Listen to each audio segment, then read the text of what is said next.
Good morning mga bossing. Alright, so quick review lang tayo sa ating Zontes 400G. So ito po ay 400cc expressway legal mga boss. Alright, yun. So yan o. So may sticker siya ng 400. Then yun nga, since dito sa atin ay sitahin pagka pumapasok tayo ng NLEX, SLEX, mga ganun, mga expressway. So hindi ka na mangangamba kasi may 400 na siya na naka sticker para makita siya kaagad. At the same time, medyo bulky kasi siya kaya madali siyang ma-recognize kung expressway legal ba siya or hindi. So adventure bike siya mga boss. So ayan po yung kanyang mukha. Ayan. So meron siyang traction control, harap likod, then ABS na rin po siya.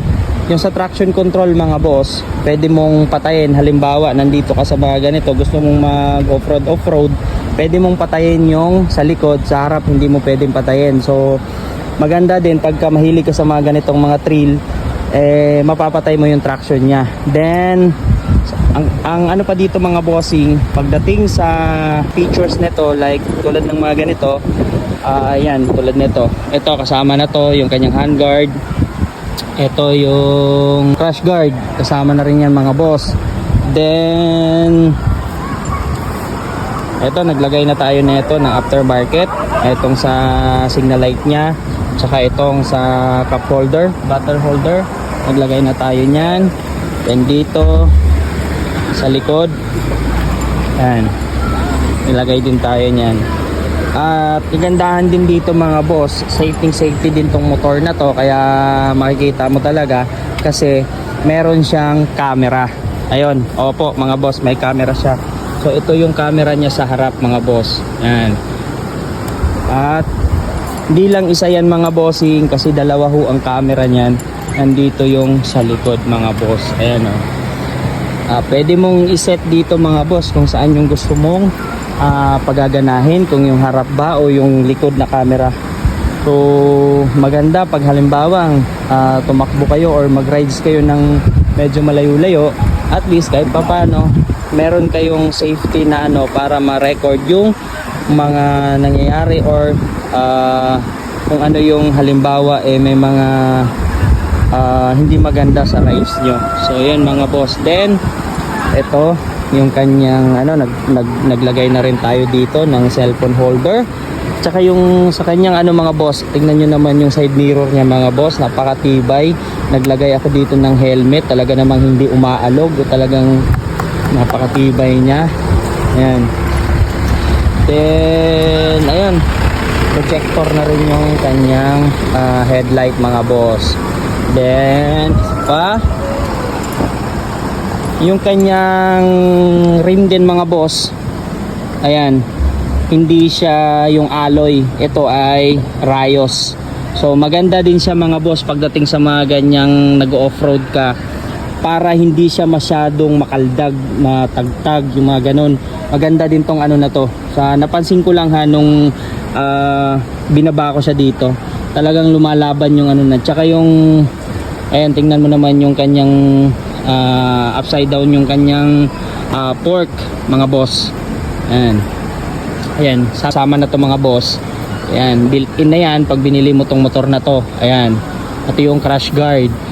Then sa pa dito, meron ka ding charging port mga boss. Napakadaming charging port nito. Halimbawa gusto mong mag-ride ng malayo na nag-worry ka kasi ka ng charger, kulang ka ng charger. Ito mga boss, itong Zontes 400G, napakaraming charging port mga boss. 3.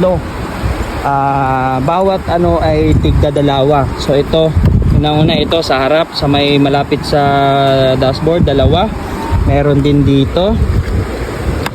Ayan, meron din ditong 2. Ayan Type A and Type C. So dito sa may pocket nya, may 2 din dyan. At ito, meron din ditong isa mga boss. Ayan. Ayan. So bali 6 lahat ng matcha-charge mo habang nagra-rides ka mga boss. Pero mas maganda pagka halimbawang nag-charge kayo dito, advice ko lang, since meron siyang ganito, medyo mainit kasi sa yung body ng motor, o advice ko lang ipatong nyo or lagyan nyo ng tela or ano man yung ano para hindi siya uminit yun pag nag-charge kayo dito. Ayan. So napakalaki din po nung kanyang ano ng upuan, no? Kasya isang buong bata na siguro mga 1 year old. Kasya mga boss. Ayan, no? Dalawang helmet, isang full face tsaka isang half face. Ayun yung ito, kasya dito to. Ayan, no? Yung half face na yan, kasyang kasya yan. Ayan mga boss, kasya dalawang helmet, full face tsaka half face. Ayan dito sa kanyang storage. Ayan boss, oh. So yun, sobrang laki niya. Then pagdating naman sa kanyang pagbubukas ng ng kanyang upuan, pipindutin mo lang to. Yun. So real time po yung pagbubukas niya mga boss. Pag pindot mo, yun nga lang problema ko dito kasi mababa lang yung ano niya. Maganda siguro kung nakadiretso na ganun para hindi siya masyadong mahirap. So yun mga boss, real time pagbubukas niya. Sa pindot mo lang, yan o, yun, bumukas na kaagad. Then eto pa yung kanyang gasolina mga boss. Pag nakapatay yung motor tulad ng ganito, hindi mo siya mabubuksan, kaya wag mong pipilitin. Diyan masisira lang yung motor mo, wag mong bubuksan. Ang bubukas yan pag umaandar. Pag nagpapagas ka, umaandar yung dashboard niya. Then titignan natin yung kanyang pagbubukas. Bubukas niya to boss, ito lang. Kill switch siya. Ito, tsaka yung sa side stand. Kill switch niya. Then bubuksan natin, tara. Yun. Medyo mabagal yung pag ano niya. Yun yung ano ko dito kasi pag tinitignan nyo mga boss, kailangan mong tapusin muna yung pagbuboot niya sa sa dashboard niya bago mo i-start yung motor. Kasi base sa nakikita ko na posibleng masira yung katagalan yung ginagawa mo. Kailangan hintayin mo muna. Medyo saglit lang naman kasi hindi naman tayo na pag takbo ka agad, lalo na pag mga ganun yung niya, medyo delay ng konti, pero ayos lang. Overall ayos lang. Then yun, dating naman dito mga boss, pag binuksan mo yung headlight nya, may parang lining dito na puti, gumagapang yan. Ayan, bubuksan natin ulit. Buksan natin ulit mga boss. Ayan, patay na siya. Bubuksan natin ulit mga boss. Tingnan mo yung gapang ng kanyang lining na puti. Ayan mga boss, oh. Oh, yan oh. Oh, asti, gumagapang yung kanyang puti dito hanggang sa mabuo niya yung ilaw na puti na to. So yan mga boss, next time i-vlog din natin yung kanyang makina. So sa ngayon ito pa lang mga bossing yung natin. Ayun, yung ating i-review dito sa ating zone test 400G na si L. So yan, tulad niyan mga ganyan mga boss, pagka sobrang tagal niyang naka-open tapos lumayo ka ng bahagya, kusang nagsha-shutdown yung motor, kusa siyang namamatay. Halimbawa binuksan mo tapos hindi lumayo ka ng bahagya, ayan kusa siyang namamatay. Pag lumayo yung sensor, yun mga boss. So yan lang yung speaker. Naglagay tayo ng speaker dito. Ayan, cellphone holder. Tapos ito, charger na dalawa. Then ito, bottle holder. Yan. So may zone test. Then ayun, ano pa ba yung nilagay natin dito? Ayan, sa signal light. Ayan. Then yun pa lang naman mga boss sa ngayon yung ating na idagdag dito sa ating zone test 400G.